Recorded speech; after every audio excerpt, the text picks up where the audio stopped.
नमस्कार दोस्तों, स्वागत है आप सभी का एक बार फिर से सरदाना ट्यूटोरियल पर। और मैं अंकित मालवी, आप लोगों का जीएस गुरु।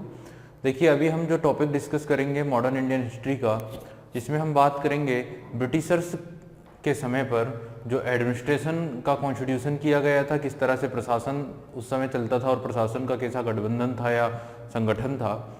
और दूसरा, उस समय की जो सोशल और कल्चरल पॉलिसीज थी, इट मीन्स सांस्कृतिक और जो सामाजिक नीतियां अंग्रेजों ने इंडिया में अपनाई थी।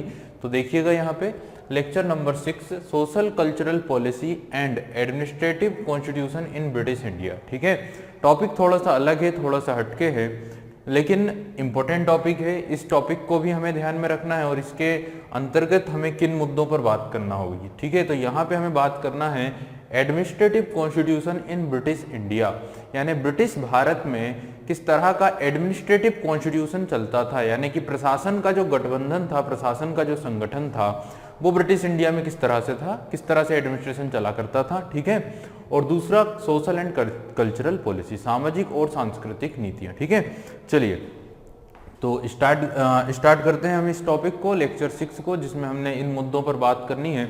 उसके पहले हम हल्का सा देखते हैं अपने पुराने टॉपिक्स जो हमने मॉडर्न इंडियन हिस्ट्री में अभी तक डिस्कस किए हैं, जो अभी तक हम पढ़ चुके हैं। अगर हम उन टॉपिक्स की बात करें तो आप सभी को पता है कि लेक्चर 5 तक अभी तक हम कंप्लीट कर चुके हैं। और लेक्चर 1 में हमने क्या डिस्कस किया था, अगर आपसे कोई पूछेगा तो क्या बोलेंगे आप कि लेक्चर 1 में हमने डिस्कस किया था डाउनफॉल ऑफ मुगल्स, मुगलों का पतन। ठीक है, डाउनफॉल ऑफ मुगल्स के इस टॉपिक में हमने डिस्कस किए हैं लेटर मुगल्स, कहाँ से कहाँ तक के, तो टोटल 11 मुगल्स थे, बहादुर शाह प्रथम से लेकर बहादुर शाह द्वितीय तक। ठीक है, यानी बहादुर शाह प्रथम से लेकर बहादुर शाह जफर तक 1857 तक 11 जो लेटर मुगल्स आए हैं उनके बारे में डिस्कस किया है। उनके समय किस तरह से अलग अलग मुगल्स हमने पढ़े हैं, अलग अलग मुगल इंपीरियर हमने पढ़े हैं।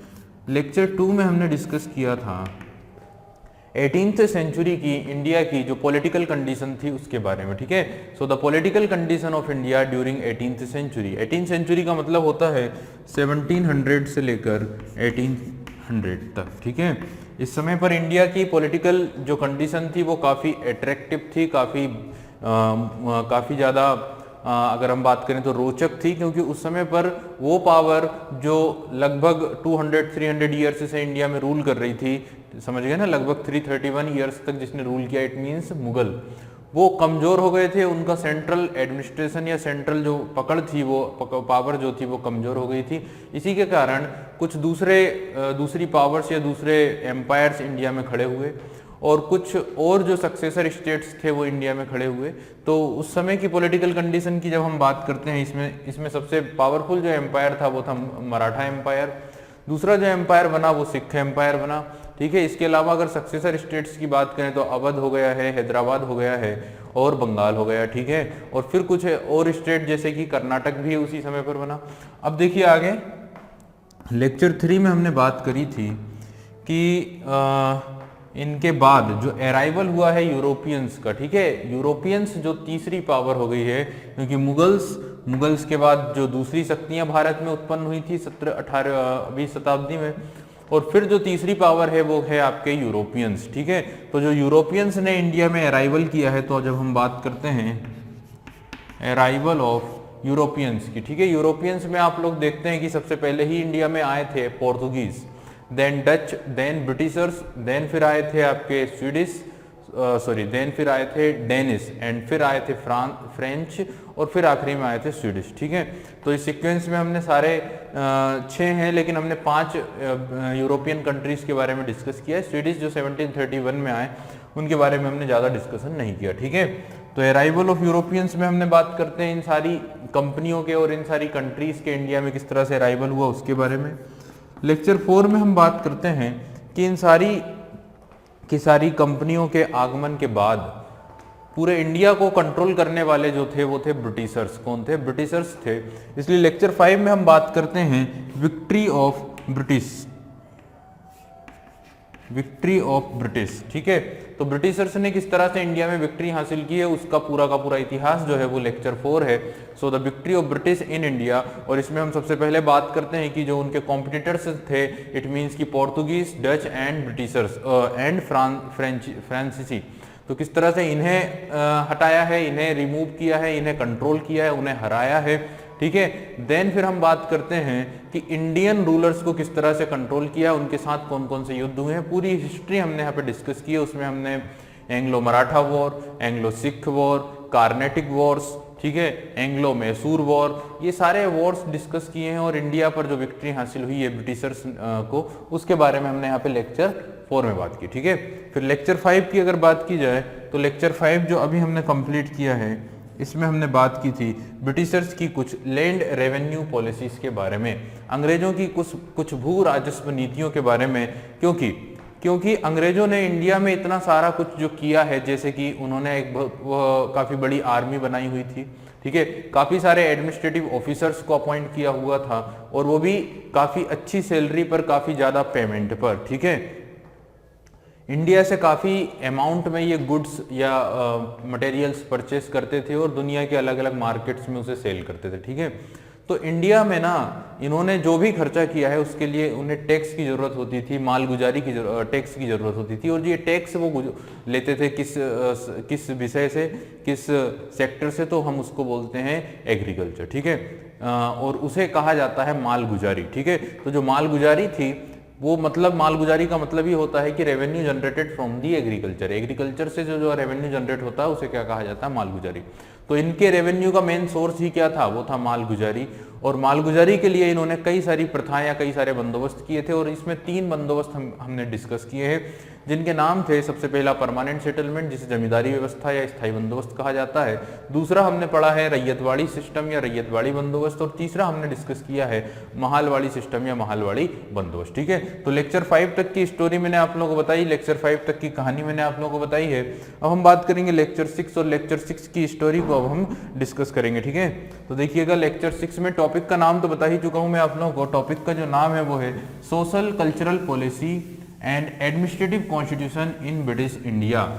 और यहाँ पे जो सबसे तीसरा टॉपिक है उसे हम सबसे पहले स्टार्ट करेंगे, जिसका नाम है administrative constitution in British India, British Bharat में प्रशासन का संगठन, ठीक है, ब्रिटिश भारत में प्रशासन का संगठन। इस मुद्दे पर अब हमारा डिस्कशन यहाँ पर होने वाला है, ठीक है।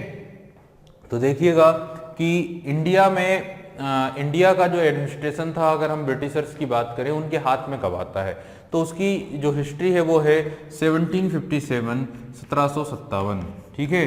1757 में after the battle of Plassey indirectly control शुरू हो चुका होता है, और फिर 1765 में भी ये पार्शियली एडमिनिस्ट्रेशन शुरू कर देते हैं। 65 यहाँ पे इनडायरेक्टली रूल होता है, यहाँ पे पार्शियली रूल शुरू हो जाता है, क्योंकि डुअल गवर्नमेंट ही शुरू होता है 1765 में। और फिर जब हम बात करते हैं 1772 तो पूरी तरह से शासन अपने हाथ में ये लोग ले लेते हैं, ठीक है। लेकिन कहाँ पर ये होता है, कहाँ पर, बंगाल में, ठीक है। तो बंगाल में पूरा एडमिनिस्ट्रेशन इनके हाथ में आता है 1772 से, और बंगाल के नवाब को फ्री कर दिया जाता है, उसे पेंशन दे दी जाती है, ठीक है। चलिए, तो ये कहानी को हम स्टार्ट कर रहे हैं, इस टॉपिक को हम स्टार्ट कर रहे हैं इस तरह से कि 1784 तक 1704, अच्छा है कौन यहाँ पर, यहाँ पर है ईस्ट इंडिया कंपनी। यहाँ पर जो रूल करने वाले लोग हैं वो कौन हैं, वो ईस्ट इंडिया कंपनी है। और दूसरी चीज जो आपको समझना है, दूसरा जो फैक्टर आपको समझना है वो है British government.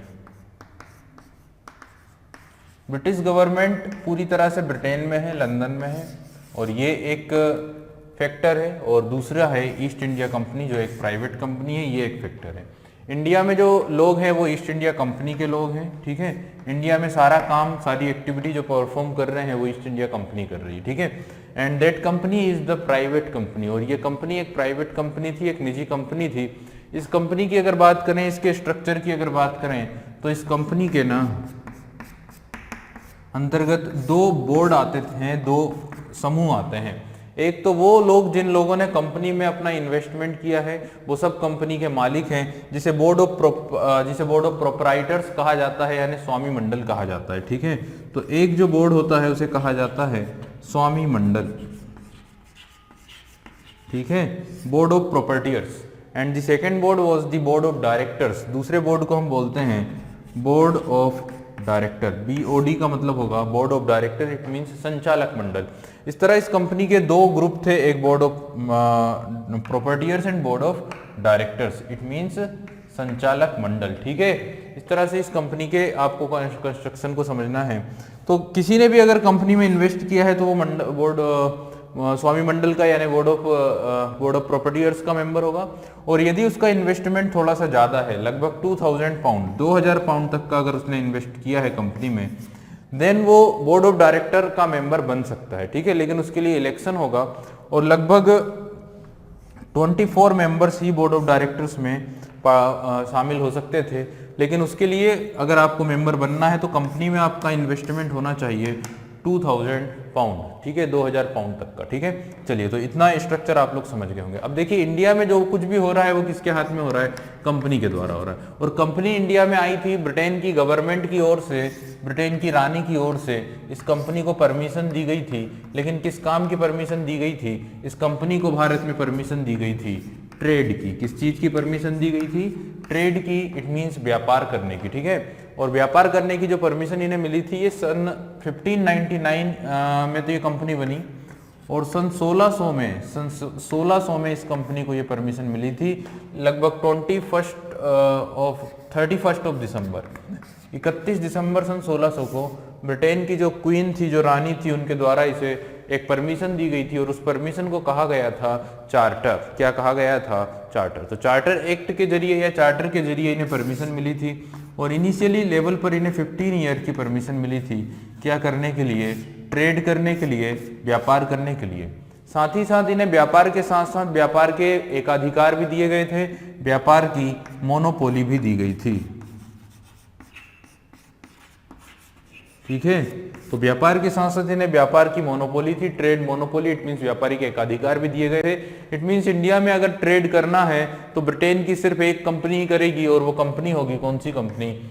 East India company. ठीक है, इतनी बात आप लोगों को क्लियर हो गई होगी कि that the only company of Britain can trade with India is the east India company, because the EIC have the monopoly of trade with India, and that monopoly was given by the British Queen in 31st of December in 1600 by the Charter Act। ठीक है, चलिए, तो यहाँ पे अगर हम बात करें तो कंपनी ने धीरे धीरे कंपनी व्यापार करने के साथ साथ पॉलिटिकल मामलों में भी इंटरफेयर करने लगी है, और धीरे धीरे इतनी पावरफुल हो गई कि इंडिया की सबसे बड़ी जो पावर है वो EIC कंपनी ही बन गई। और उसने अब शासन करना भी क्या कर दिया है? शुरू कर दिया है, एडमिनिस्ट्रेशन करना भी शुरू कर दिया है। ट्रेड तो कर ही रही थी, लेकिन ट्रेड के साथ साथ अब वो क्या करेगी? अब वो एडमिनिस्ट्रेशन में भी हिस्सा लेगी।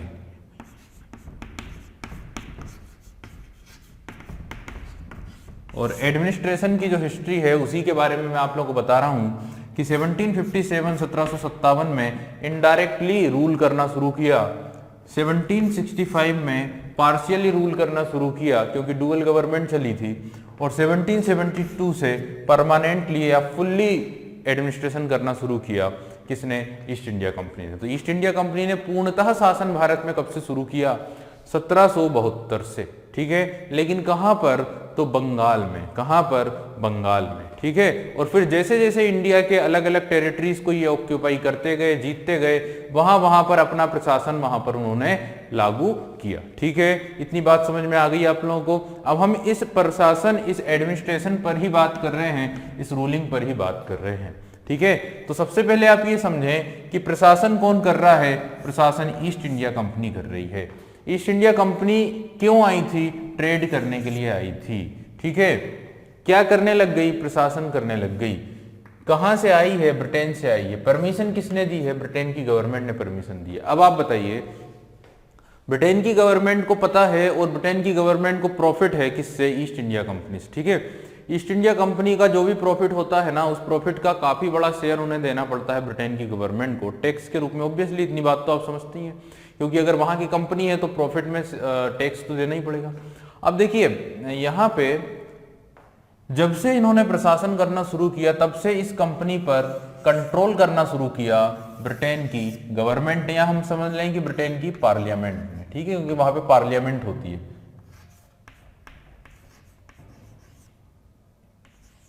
तो जैसे ही ब्रिटेन की इस कंपनी ने भारत में शासन करना शुरू किया, उस पर नकेल कसना शुरू कर दिया। किसने? ब्रिटेन की पार्लियामेंट ने। उसको अपने कंट्रोल में लाना शुरू कर दिया ब्रिटेन की पार्लियामेंट ने। ठीक है, और सबसे पहला कदम जो ब्रिटेन की पार्लियामेंट के द्वारा उठाया गया वो 1773 में उठाया गया और एक एक्ट पास किया गया जिसका नाम था रेगुलेटिंग एक्ट ऑफ 1773। 1773 में आता है रेगुलेटिंग एक्ट, रेगुलेटिंग अधिनियम 1773, जिसके द्वारा ईस्ट इंडिया कंपनी को ब्रिटिश पार्लियामेंट के रेगुलेशन में लाया गया, ब्रिटिश संसद के नियंत्रण में लाया गया। ठीक है, और अब जब ये एडमिनिस्ट्रेशन करेंगे, जब ये एक्टिविटी, कोई भी एक्टिविटी अगर भारत में परफॉर्म करेंगे, देखिए EIC का मैं टोटल हिस्ट्री बताऊं तो सन 1608 में ये लोग इंडिया आए थे और 1608 से लेकर 1772 तक ब्रिटेन की पार्लियामेंट ने ईस्ट इंडिया कंपनी की एक्टिविटी में इंटरफेयर नहीं किया है। ठीक है, 1600 से लेकर 1772 तक ईस्ट इंडिया कंपनी की एक्टिविटी पर इंटरफेयर नहीं किया किसने, ब्रिटेन की पार्लियामेंट ने। लेकिन जैसे ही इन लोगों ने एडमिनिस्ट्रेशन करना शुरू किया, जैसे ही इन लोगों ने प्रशासन करना शुरू किया 1772 में, वैसे ही ब्रिटेन की पार्लियामेंट ने कानून बनाया, एक्ट बनाया और उस एक्ट को पास किया 1773 में, जिसे कहा गया रेगुलेटिंग एक्ट ऑफ 1773। और बाय दैट एक्ट, इस एक्ट के अनुसार ईस्ट इंडिया कंपनी को ब्रिटेन की पार्लियामेंट के रेगुलेशन में लाया गया, ब्रिटेन की संसद के नियंत्रण में लाया गया। ठीक है, इतनी बात आप लोगों को समझ में आई। देखिए 1773 के बाद ना ऐसे कई सारे अधिनियम आए जिसके द्वारा ईस्ट इंडिया कंपनी की एक्टिविटी को और ज्यादा कंट्रोल में किया गया, उसके ऊपर और ज्यादा नियंत्रण स्टेब्लिश किया गया, किसका, ब्रिटेन की पार्लियामेंट का। धीरे धीरे उसकी भी एक हिस्ट्री है। बट 1773 के बाद आता है 1774 का पिट्स इंडिया एक्ट, सॉरी 1773 के बाद 1784 में आता है पिट्स इंडिया एक्ट। ठीक है, तो पिट्स इंडिया एक्ट जो 1784 में आता है, इस एक्ट के अकॉर्डिंग ना एक ग्रुप बनता है, एक समूह बनता है 6 सदस्यों का, जिसे कहा जाता है बोर्ड ऑफ कंट्रोल।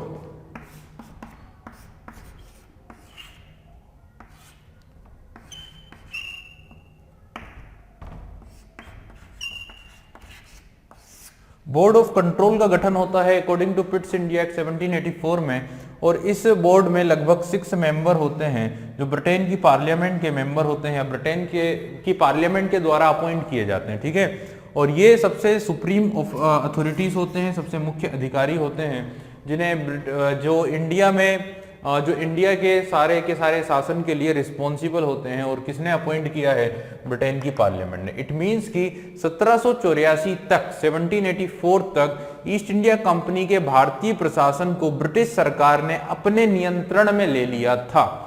ठीक है, इस लाइन को डबल से बोल दूं कि 1784 तक, 1784 तक ईस्ट इंडिया कंपनी के भारतीय प्रशासन को ब्रिटेन की सरकार ने अपने हाथों में ले लिया था। ठीक है, भले ही ईस्ट इंडिया कंपनी भारत में प्रशासन कर रही हो, लेकिन वो एक कठपुतली की तरह रूल कर रही थी। ठीक है ना, वो एक पपेट रूलर की तरह रूल कर रही थी। उसकी सारी की सारी एक्टिविटी किसके अकॉर्डिंग चल रही थी, तो उसकी सारी की सारी एक्टिविटी चल रही थी किसके अकॉर्डिंग, पार्लियामेंट के अकॉर्डिंग। कहां की पार्लियामेंट, ब्रिटेन की सरकार के पार्लियामेंट के अकॉर्डिंग। ठीक है, और उसकी आर्थिक नीतियां ब्रिटिश अर्थव्यवस्था की आवश्यकताओं को देखते हुए निर्धारित की जाने लगी थी।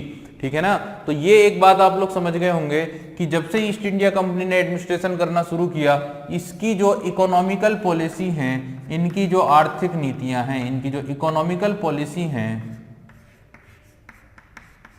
ये ब्रिटिश आवश्यकताओं के अनुसार, ब्रिटिश अर्थव्यवस्था की आवश्यकताओं के अनुसार इंप्लीमेंट की जा रही है इंडिया में। ठीक है, तो ब्रिटेन में जो इकोनॉमिकल रिक्वायरमेंट्स हैं, ठीक है, ब्रिटेन में जो इकोनॉमिकल जरूरतें हैं, जो आर्थिक जरूरतें हैं, जो आर्थिक आवश्यकताएं हैं, उनके अकॉर्डिंगली इंडिया में इकोनॉमिकल पॉलिसी चल रही हैं। किसके द्वारा, ईस्ट इंडिया कंपनी के द्वारा, क्योंकि east India company fully control हो चुकी है किससे, ब्रिटेन की गवर्नमेंट से या ब्रिटेन की पार्लियामेंट से। ठीक है, इतनी बात समझ में आ गई होगी आप लोगों को, ये एक लाइन आप लोगों को समझ में आ गई होगी। अब हम उस संगठन की चर्चा करेंगे जिसके जरिए कंपनी ने अपने इस इंडियन कॉलोनियल या इंडिया के इस उपनिवेश की शासन व्यवस्था का संचालन किया। ठीक है, तो ये बात तो आपको समझ में आ गई है कि इंडिया में रूल पार्लियामेंट, ब्रिटेन की पार्लियामेंट और ब्रिटेन में जो रिक्वायरमेंट्स हैं उनको पूरा करने के हिसाब से चल रही है, भले ही चला रही है ब्रिटेन की इस कंपनी, ईस्ट इंडिया कंपनी के द्वारा। लेकिन जो पॉलिसी फॉर्म्स हो रही है, जो इकोनॉमिकल पॉलिसी फॉर्म्स हो रही है, वो ब्रिटेन की रिक्वायरमेंट के अकॉर्डिंग हो रही है, ठीक है। वहां पे जो रिक्वायरमेंट है उसके हिसाब से यहाँ पे पॉलिसी बना रही है ईस्ट इंडिया कंपनी, ठीक है। तो निर्देश दिया जा रहा है गवर्नमेंट के द्वारा। अब यहाँ पे क्या हो रहा है कि अब हमें डिस्कस क्या करना है, हमें डिस्कस ये करना है कि जैसे इन्होंने ये इंडिया का इतना बड़ा उपनिवेश अपने कंट्रोल में कर लिया है, इंडिया में जो नए नए टेरिटरी को ऑक्यूपाई कर लिया है, वहां पर इन्होंने किस तरह से शासन व्यवस्था का संचालन किया था, किस तरह से एडमिनिस्ट्रेशन जो है कंट्रोल की थी, किस तरह से एडमिनिस्ट्रेशन को चलाया था, उस पर्टिकुलर टॉपिक के ऊपर, उस पर्टिकुलर मुद्दे के ऊपर हमारा यहाँ पे डिस्कशन किया जाना है, ठीक है। तो देखिए इनिशियली लेवल पर या प्रारंभिक इस अवस्था में, प्रारंभिक चरण में अगर हम बात करें, एट द इनिशियल लेवल अगर हम बात करें, तो जैसे ही इन्होंने इंडिया में जैसे बंगाल को कैप्चर किया, तो इन्होंने बंगाल में डायरेक्टली रूल करना शुरू नहीं किया, वहां पे इनडायरेक्टली रूल किया, अपने द्वारा या अपने पसंदीदा व्यक्ति को नवाब बनाया। जैसे कि मीर जाफर को नवाब बनाया 1757 में after the battle of Plassey, ठीक है ना। उसके बाद इन्होंने क्या किया कि जब बक्सर का युद्ध जीत गए और इलाहाबाद की संधियां हुई, नॉर्थ में थोड़ा सा इनका पकड़ मजबूत हुई, तब बंगाल में क्या किया, तो बंगाल में इन्होंने क्या किया है, पार्शियली रूल करना शुरू किया या डुअल गवर्नमेंट का कंसेप्ट लेकर आए। 1765 में कुछ मुद्दे, कुछ शासन के कुछ पहलुओं को अपने हाथ में लेने की कोशिश की है। यानी हम ये बोल सकते हैं कि प्रारंभ में इन्होंने जो इलाके जीते, ठीक है, जो भी इलाकों का इन्होंने प्रशासन करने की बात की, वो भारतीयों को ही सौंप दिया, ठीक है ना। तो प्रशासन भारतीयों को ही सौंप दिया कि तुम ही करो। जैसे कि 1757 में जीत लिया है हिस्सा, लेकिन किसे सौंप दिया, इंडियंस के हाथ में ही छोड़ दिया, ठीक है। और उनकी गतिविधियों पर सिर्फ देखरेख करते रहे, उनकी एक्टिविटी को सिर्फ देखरेख करते रहे, ठीक है ना। ये इनिशियल लेवल पर किया। लेकिन यहाँ पे ईस्ट इंडिया कंपनी के जो अधिकारी थे काफी समझदार थे और वो ये समझ चुके थे कि पुरानी व्यवस्था के अकॉर्डिंग, पुराने सिस्टम के अकॉर्डिंग जो प्रशासन होगा, जो एडमिनिस्ट्रेशन होगा, उससे हमारे टारगेट पूरे नहीं हो पाएंगे, उससे हमारे लक्ष्य, हमारे उद्देश्य पूरे नहीं हो पाएंगे, ठीक है। तो ये एक चीज उन्हें पता चली 1757 से 1765 तक कि अगर इंडियन ही रूल करते रहे और हम सिर्फ देखरेख करते रहे, तो हमारे जो टारगेट्स हैं, हमारे जो लक्ष्य हैं, जो उद्देश्य हैं, वो पूरे नहीं हो पाएंगे, ठीक है। इसलिए उन्होंने क्या किया कि 1765 में प्रशासन के कुछ हिस्सों को, कुछ पहलुओं को कंपनी ने अपने हाथ में ले लिया, ठीक है। तो 1765 में देखिए धीरे धीरे चीजें क्लियर होती रही, है ना। तो इनिशियल लेवल पर उन्हें लगा कि हमें जो हिस्सा हमने जीता है उसमें हम अपने ही पसंदीदा व्यक्ति को अपॉइंट कर दें और वही शासन करते रहे, लेकिन लक्ष्य पूरे नहीं हुए, टारगेट पूरे नहीं हुए। फिर क्या किया कि कुछ हिस्सों को अपने हाथ में लिया। जैसे कि 65 में जब डुअल कंसेप्ट आया बंगाल में, तो यहाँ पे क्लाइव ने क्या किया कि जो दीवानी अधिकार थे, ठीक है, जो रेवेन्यू से रिलेटेड जितने भी सब्जेक्ट्स थे, टैक्सेशन से रिलेटेड जितने भी मामले थे, वो सब अपने हाथों में ले लिए, यानी ईस्ट इंडिया कंपनी के हाथों में ले लिए। और बाकी जो निजामत के यानी कि जितने भी एडमिनिस्ट्रेटिव फंक्शंस थे, वो नवाब को छोड़ दिए और नवाब पर भी नियंत्रण करने के लिए या देखरेख करने के लिए एक ऑफिसर अपॉइंट किया गया, ठीक है। तो जितने भी पावर्स थी वो सब ईआईसी के हाथ में थी और सारी की सारी रिस्पॉन्सिबिलिटी नवाब को दे दी गई थी, ठीक है। तो 65 में इन्होंने प्रशासन के कुछ पहलू, मतलब दीवानी अधिकार, जो फाइनेंशियल मामले थे जिससे प्रॉफिट जनरेट होता है, ठीक है ना, वो अपने हाथों में ले लिया, ठीक है। और एडमिनिस्ट्रेशन का काम किसको दे दिया, नवाब को दे दिया, ठीक है। तो ये चीज आप लोग समझ गए होंगे कि इनिशियल लेवल पर क्या किया है। इसके बाद धीरे धीरे कुछ पहलुओं को अपने हाथों में लेना शुरू किया। लेकिन जब 72 की बारी आती है, जब 72 का दौर आता है और इंडिया में अपॉइंट होते हैं वॉरेन हेस्टिंग्स, ठीक है। तो वॉरेन हेस्टिंग्स के समय पर, वॉरेन हेस्टिंग्स के टाइम पर क्या होता है कि पूरी तरह से शासन को अपने हाथों में ले लेती है ईस्ट इंडिया कंपनी, ठीक है। पूरी तरह से शासन को अपने हाथों में ले लेती है।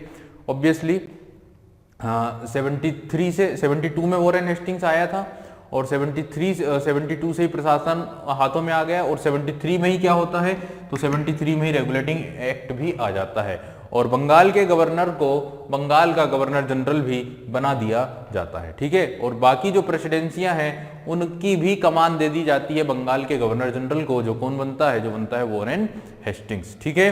तो देखिए वॉरेन हेस्टिंग्स और कॉर्नवालिस के शासनकाल में क्या होता है कि प्रशासन में आमूल परिवर्तन किया जाता है और नई व्यवस्था की नींव अंग्रेजी प्रशासन के ढांचे के तर्ज पर रखी जाती है, ठीक है। तो इन दोनों के समय पर ना काफी बड़े बड़े चेंजेस होते हैं, काफी बड़े बड़े परिवर्तन होते हैं। किस मामले में, एडमिनिस्ट्रेशन के मामले में। जैसे वॉरेन हेस्टिंग्स आया तो प्रशासन के पूरे राइट्स ही किसने ले लिए? British government, British east India company ने ले लिए। उसी तरह जब कॉर्नवालिस आता है तब भी काफी ज्यादा परिवर्तन होते हैं, काफी ज्यादा चेंजेस होते हैं एडमिनिस्ट्रेशन में। और भारत में जो एडमिनिस्ट्रेशन होता है वो ब्रिटिश प्रशासन का जो स्ट्रक्चर है, ब्रिटिश एडमिनिस्ट्रेशन का जो स्ट्रक्चर है उसके अकॉर्डिंगली किया जाता है इन दोनों के आने के बाद। ठीक है, नए क्षेत्रों में जो ब्रिटिश ईस्ट इंडिया कंपनी जीतती जा रही है, नए क्षेत्रों में ब्रिटिश सत्ता के विस्तार, नई समस्याएं, नई आवश्यकताएं, नए अनुभवों और नए विचारों के फलस्वरूप 19वीं शताब्दी में प्रशासन की व्यवस्था में अधिक गंभीर परिवर्तन किए गए थे। ठीक है, तो जो जो एरिया इन्होंने जीते हैं, जो जो क्षेत्र इन्होंने जीते हैं, जो जो टेरिटरी या उपनिवेश इन्होंने बनाए हैं इंडिया में, वहां पर अपनी समस्याएं, ठीक है, वहां पर आवश्यकताएं, वहां के अनुभवों को और जो नए विचार इनके अंतर्गत आए हैं, तो प्रशासन में ना काफी बड़े बड़े चेंजेस हुए। इन सारी बातों को ध्यान में रखते हुए काफी गंभीर परिवर्तन हुए और ये देखने को मिले हमें 19th सेंचुरी में। और जब हम 19th सेंचुरी की बात करते हैं तो हमारा मतलब होता है 1800 से लेकर 1900 तक। ये जो टाइम है, that period is known as the 19th century, और ये जो टाइम है, that period is known as the 18th century या 18वीं शताब्दी, और ऊपर जो है वो 19वीं शताब्दी है। और 1900 से लेकर 200 तक, 2000 तक का जो टाइम है, that was known as 20th century. और अब जो चल रहा है वो 21वीं शताब्दी चल रहा है, क्योंकि 2000 से लेकर 2100 यानी 2100 तक का जो टाइम है वो है 21st सेंचुरी। ठीक है, जैसे कि अभी चल रही है। चलिए, ये तो आप लोगों को क्लियर है कि कौन सी सेंचुरी है। तो ये चीज आप लोगों को समझ में आई कि प्रशासन में किस तरह से चेंजेस या बड़े बड़े जो चेंजेस आए हैं वो कब आए हैं। लेकिन एक चीज ध्यान रखिएगा, चाहे जो भी चेंज किया गया हो, चाहे जितना भी बड़ा परिवर्तन किया है ब्रिटिश पूरे के पूरे इस सिस्टम ने, ब्रिटिश ईस्ट इंडिया कंपनी की बात करें या पार्लियामेंट की बात करें, the basic target is did not forget by the company and the parliament, and the basic target is the imperialism. तो जो मूल उद्देश्य था ना कंपनी का या ब्रिटेन की पार्लियामेंट का, वो था साम्राज्यवाद। तो चाहे जितना बड़ा भी परिवर्तन किया हो, उसका आधार जो था ना वो क्या था? वो था, उसका जो मूल में जो बात थी वो थी साम्राज्यवाद बढ़ाना, क्योंकि वो दौर ही चल रहा था इंपीरियलिज्म का और उसमें सबसे आगे जो था वो ब्रिटेन था। ठीक है, तो इन परिवर्तनों के दौरान साम्राज्यवाद के उद्देश्य को कभी भी नहीं भूला गया था। ठीक है, चलिए तो अब हम बात करते हैं ब्रिटिश एडमिनिस्ट्रेशन के पिलर्स की, ब्रिटिश एडमिनिस्ट्रेशन के स्तंभों की। ठीक है, तो यहां से स्टार्ट करते हैं हम ब्रिटिश एडमिनिस्ट्रेशन के जो पिलर्स हैं वो कौन कौन से थे उनके ऊपर। देखिएगा, अब यहाँ पे हम बात कर रहे थे ब्रिटिश एडमिनिस्ट्रेशन इन इंडिया की, भारत में ब्रिटिश प्रशासन की। ठीक है, भारत में ब्रिटिश प्रशासन या ब्रिटिश रूलिंग की।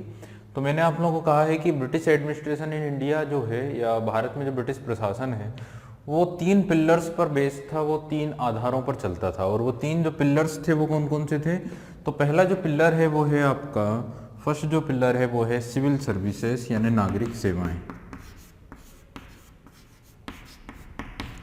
ठीक है, फर्स्ट नंबर पे कौन थे प्रशासन में? सिविल सर्वेंट्स थे, लाइक कलेक्टर्स और अलग अलग डिपार्टमेंट के जो चीफ थे, वो उस समय जो डिपार्टमेंट चलते थे वो, तो उन्हें कहा गया सिविल सर्वेंट्स या सिविल सर्विस। ठीक है, नागरिक सेवाएं। दूसरा है आर्मी, इट मींस सेना। ठीक है, आर्मी ब्रिटिश एडमिनिस्ट्रेशन का दूसरा पिलर है, दूसरा स्तंभ है। काफी इंपॉर्टेंट रोल रहा आर्मी का ब्रिटिश साम्राज्य का विस्तार करने के लिए, बाहरी शक्तियों से लड़ने के लिए। ठीक है, भारतीय शक्तियों को हराने के लिए या बस में करने के लिए आर्मी का काफी रोल रहा।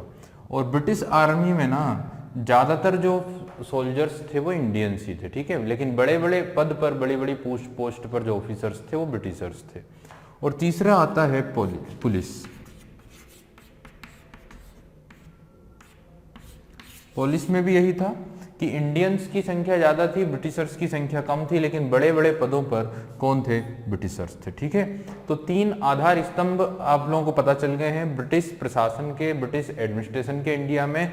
वो है सिविल सर्विस, आर्मी और पुलिस। ठीक है, इनके दम पर, इनके बल पर भारत में ब्रिटेन का प्रशासन चलता था, भारत में ब्रिटिश प्रशासन चलता था। ठीक है, अब इन्हीं सब्जेक्ट्स को या इन्हीं को क्यों लिया गया है, इसके क्या कारण है, तो अगर हम बात करें इसके पीछे ना दो कारण आते हैं, इनके पीछे दो बड़े बड़े रीजन आते हैं। ठीक है, ये लोग क्या करेंगे और इससे क्या मोटिव जो है वो सॉल्व होगा। तो सबसे पहला है लॉ एंड ऑर्डर। ठीक है, सबसे पहला क्या है, कानून व्यवस्था या law and order. It means कानून व्यवस्था। ठीक है, इंडिया में या ब्रिटिश इंडिया में कानून व्यवस्था बनाए रखने के लिए आपको सिविल सर्वेंट्स की जरूरत होगी, आर्मी की जरूरत होगी और पुलिस की जरूरत होगी। ठीक है, तो भारत में या ब्रिटिश इंडिया में कानून व्यवस्था बनाए रखना सबसे महत्वपूर्ण काम था। ठीक है, to continue law and order in British India. ठीक है, तो continuously law and order operate होना चाहिए, चलना चाहिए, बने रहना चाहिए ब्रिटिश इंडिया में। ठीक है, ब्रिटिश इंडिया मतलब समझ रहे हैं ना, इंडिया का वो पार्ट जहाँ पे ब्रिटिशर्स का पूरा कंट्रोल है, क्योंकि कुछ चीफ कमिश्नरी एरिया कुछ प्रिंसली स्टेट्स थे वहाँ जहाँ पे ब्रिटिशर्स का पूरा कंट्रोल नहीं था। ठीक है, और दूसरा है भारत में ब्रिटिश शासन को स्थायी बनाए रखने के लिए। ठीक है, तो ब्रिटिश एडमिनिस्ट्रेशन को स्टेबल रखने के लिए, to stable British administration in India. ठीक है, and to continue to operate law and order in British India and to stable British administration India. तो भारत में ब्रिटिश शासन को स्थायी बनाए रखने के लिए, ठीक है, तो भारत में ब्रिटिश का जो विजय हुई है, जो विक्ट्री हुई है इंडिया में, ठीक है, अब वो विक्ट्री तो कर ली है, लेकिन अब उसे कंटिन्यू बनाए रखने के लिए ना आपको सिविल सर्विस सर्वेंट्स की जरूरत होगी, आर्मी की जरूरत होगी और पुलिस की जरूरत होगी। ठीक है, और साथ ही लॉ एंड ऑर्डर यानी कानून व्यवस्था को बनाए रखने के लिए भी इन तीनों की जरूरत होना है। ठीक है, तो ये बेसिक टारगेट था, बेसिक लक्ष्य था, और इसी लक्ष्य को पूरा करने के लिए इन तीन पिलर्स की हमें जरूरत पड़ती है। ठीक है, अगर हम बात करें लॉ एंड ऑर्डर की या कानून व्यवस्था की, तो विदाउट लॉ एंड ऑर्डर, बिना कानून व्यवस्था के, जो ब्रिटिश ट्रेडर्स थे, जो ब्रिटिश सौदागर थे, जो ब्रिटेन के व्यापारी थे, ठीक है, और जो ब्रिटिश मैन्युफैक्चरर थे, जो ब्रिटिश विनिर्माता थे, ठीक है, तो ये लोग अपनी वस्तुओं को भारत के अलग अलग हिस्सों में या भारत के कोने कोने में बेचने की उम्मीद नहीं रख सकते थे। ठीक है, they can not sell their goods. ठीक है, और जो ब्रिटिश व्यापारी हैं वो अपना व्यापार भी नहीं कर सकते थे। ठीक है, यदि लॉ एंड ऑर्डर ठीक से लागू नहीं होता तो क्या बोल दिया मैंने आप लोगों को कि कानून व्यवस्था के बिना ब्रिटिश सौदागर यानी British traders and British manufacturer, जो ब्रिटिश विनिर्माता जो लोग थे, वो अपनी वस्तुओं को भारत के कोने कोने में बेचने की उम्मीद नहीं रख सकते थे। ठीक है, क्यों नहीं रख सकते थे? ऑब्वियसली क्योंकि ये लोग फॉरेनर्स थे और भारतीयों के अंदर ना फॉरेनर्स के प्रति कोई इतनी अच्छी भावना नहीं थी, और ये भी जानते थे कि ये हम लोगों के प्रति बहुत अच्छी आशा या हम लोगों के प्रति बहुत अच्छी आस्था नहीं रखते हैं। ठीक है, विदेशी होने के कारण अंग्रेजी भारतीय जनता का स्नेह पाने की आशा भी नहीं रख सकते थे। ठीक है, इंडियंस जो हैं वो इन्हें काफी होपफुली या काफी अच्छे से नहीं समझते थे ब्रिटिशर्स को। तो अब अगर इंडियंस के अंदर कोई स्नेह नहीं है, कोई अट्रैक्शन नहीं है ब्रिटिशर्स के लिए, ऑब्वियसली नहीं होना चाहिए, तो क्या किया जाएगा? तो फिर उसे पैदा तो नहीं कर सकते ना, तो फिर क्या है, फोर्सफुली हम यहाँ पे काम करवा रहे हैं। दो तरीके होते हैं पब्लिक का सपोर्ट हासिल करने के। पहले से भी मैंने आप लोग को बताया, जब भी कोई रूलर होता है, शासक होता है, तो पब्लिक के सपोर्ट के दो तरीके हैं। एक कि आप पब्लिक की सारी फैसिलिटी दे दें, उनके साथ टॉलरेंस होकर अगर रूल करेंगे तो वो अपने आप ही आपको सपोर्ट करेगी। ठीक है, और अगर आप अपनी पॉलिसी के अकॉर्डिंगली काम करेंगे और जिसके तहत जो पब्लिक है उसका नुकसान हो रहा है, देन ऐसे में पब्लिक आपको सपोर्ट नहीं करेगी। अब अगर उनका सपोर्ट चाहिए तो आप फोर्सफुली कर सकते हैं। कैसे कर सकते हैं? फोर्सफुली। तो एज इट इज यहाँ पे ब्रिटिशर्स को पता था कि इंडियंस जो है वो उन्हें स्नेह की भावना से नहीं देखते हैं। ठीक है, तो फिर क्या किया जाए, इसलिए उन्होंने भारत पर अपना नियंत्रण बनाए रखने के लिए जन समर्थन के बदले, ठीक है, पब्लिक का सपोर्ट लेने के बदले शक्ति का सहारा लिया। इट मीन्स की पावर का सहारा लिया, और इसीलिए ये सारी चीजें आप लोग देख रहे हैं कि काफी हाई पेमेंट पर सिविल सर्विसेज या सिविल सर्वेंट्स अपॉइंट किए गए, काफी बड़ी आर्मी बनाई गई जिसमें खर्चा किया गया, काफी ज्यादा पुलिस स्टेशंस बनाए गए, पुलिस व्यवस्था बनाई गई, ठीक है, उस पर खर्चा किया गया।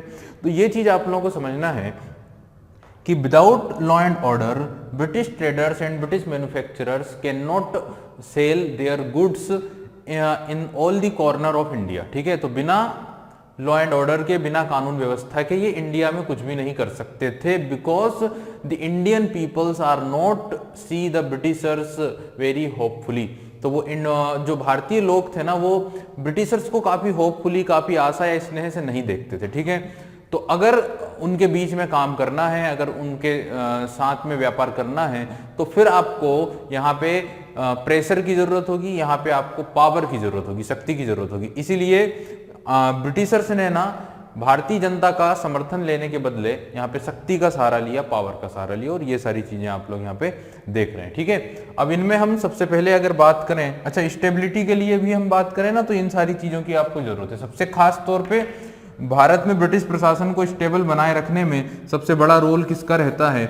सबसे बड़ा रोल ही सिविल सर्विसेज या सिविल सर्वेंट्स का रहता है। ठीक है, इन्हीं की वजह से, इन्हीं की कार्यकुशलता और इन्हीं की कैपेबिलिटीज के वजह से भारत में ब्रिटिश एडमिनिस्ट्रेशन या ब्रिटिश शासन स्टेबल रहा और लगभग 200 सालों तक इन लोगों ने इंडिया में रूल किया। ठीक है, चलिए, तो सबसे पहले हम बात करेंगे इन तीनों पिलर्स में सबसे पहला और सबसे important pillar, that was the civil services. ठीक है, तो हम यहाँ पे बात करेंगे सबसे पहले सिविल सर्विस या नागरिक सेवाओं के बारे में।